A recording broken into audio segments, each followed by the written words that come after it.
I'm Dr. Stuart Clark. I'm an astronomer. It's so clearly obvious that the world isn't flat.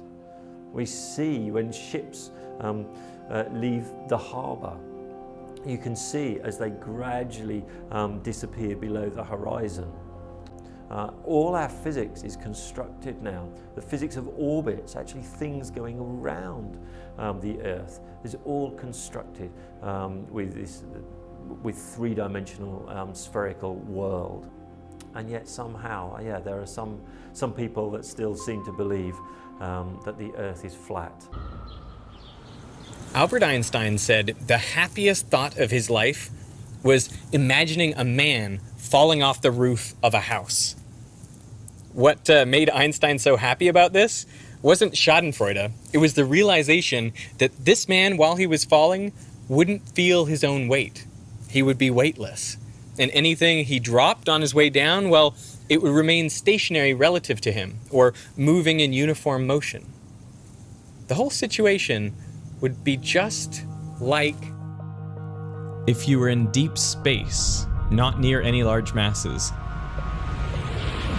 with your spaceship at rest or coasting along at constant velocity. Here, you would feel no weight. Objects would remain stationary relative to you, or if you give them a push, they would move in a straight line at constant velocity. And you would be the very definition of an inertial observer. You're not accelerating, not in a gravitational field. All the laws of physics apply in your reference frame, meaning there is no experiment you could do to distinguish your inertial reference frame from any other. Now here comes the big leap. Einstein looks at these two scenarios and says they are equivalent, not just similar. Physically, they are exactly the same thing, which means man falling from roof is not in a gravitational field. There are no gravitational fields, and he is not accelerating. He is an inertial observer just like Rocket Man. Now I want to ask you, are you watching this video in an inertial frame of reference? Well, do you feel weightless? No. So you are not an inertial observer. Your situation is exactly the same as someone accelerating on a rocket ship in deep space.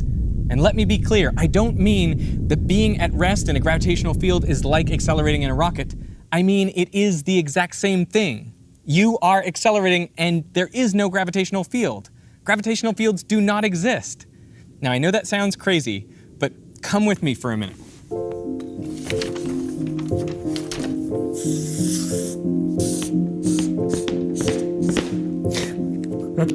This is you. In standard Newtonian physics, we draw your weight force, the force of gravity pushing you down, and the normal force from the floor pushing you up. We say these forces are equal and opposite, so there's no net force on you, so you are not accelerating. But in general relativity, gravity is not a force. You have no weight, so the only force on you are these normal forces pushing you up. So you are accelerating upwards, but I'm not moving up. Relative to what? Relative to the flip chart and the floor and basically everything in this room. But all of those things are in your frame of reference, which you know is not inertial. Relative to everything in my rocket ship, I'm not accelerating. What you need, if you really want to measure your acceleration, is someone in an inertial frame of reference, like the guy who fell off the roof. And he would see you accelerating up at 9.8 meters per second squared. I think what this shows is that what an acceleration really is it's a deviation from a geodesic. You can't follow a straight line path through space-time because the floor prevents you from doing that. It applies a force upwards on you, so you're accelerating up. But if I'm accelerating up, and so is everyone else around the world, and presumably the whole surface of the Earth, then shouldn't the Earth be expanding? yes, right? It is possible for you to be accelerating even though your spatial coordinates are not changing. I will show you one equation from general relativity. This says that the second derivative of your position with respect to time is equal to your acceleration, that's just f on m, and if you were in flat space-time, Well, this is exactly what you're saying. If you're accelerating, your spatial coordinates have to change. But you're not in flat space-time. And this term is related to the curvature of space-time, and this is your velocity through time squared. You don't have to worry about the details here. A lot of this might seem pretty far-fetched, as it did back in 1915 when Einstein proposed it. So he very cleverly came up with a measurable prediction that scientists could make to test his theory. Imagine that this rocket ship is coasting through deep space. If you shine a light beam across the rocket ship, well, it'll do exactly what you expect. Light travels in a straight line and hits a point on the opposite wall at exactly the same height as the source. But now, what if this rocket is accelerating?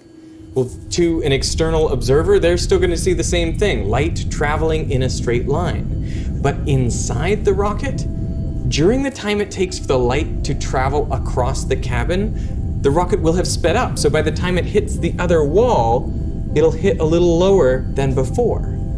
So in an accelerating frame of reference, light deflects down. There was a time when the Earth was expanding so rapidly that parts of it were moving apart from each other faster than the speed of light. That time is right now. The Earth Is now and has always been expanding faster than the speed of light. I mean, if you think about it, it's going to be the same distance in every direction. So that would form a sphere, which we call the Earth. To understand how this could work, picture a galaxy beyond our Hubble sphere. The Earth. It's receding faster than light. It's in a supraluminal region of space from our perspective. So any light that emits in our direction will actually be moving away from us as time goes on. Well, that doesn't sound very promising. But due to the accelerating expansion of space, our Hubble sphere is actually getting bigger. And if it gets bigger faster than that light can get away, then at some point that light is going to travel from a supraluminal region of space into a subluminal region of Earth. And so it can start making progress towards us. So we can detect it, so we can see that distant galaxy, which is of course now even further beyond our Hubble sphere. Earth. But we can see its light. We can detect that it's there. This is remarkable. The observable Earth has a radius of over 46 billion light years. The diameter is about 93 billion light years. That is a huge volume of things that we can see. And 13.8 billion years ago, everything in that volume and everything beyond it that we can't see would have been compressed into a tiny, infinitesimally small point that we call the Big Bang Earth.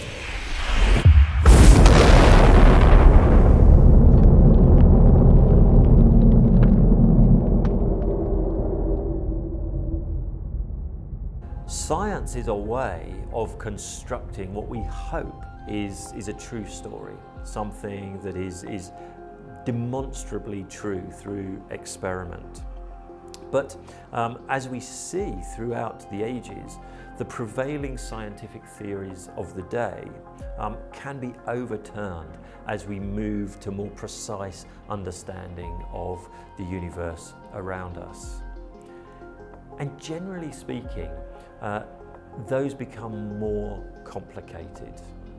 So there is a tendency for people to reject that reality, the science of the day, and just fall back on comfortable myths, things that make them feel at home, things that make them much happier that they know what's going on. Maybe this obsession with flat Earth, the flat Earth is one of those.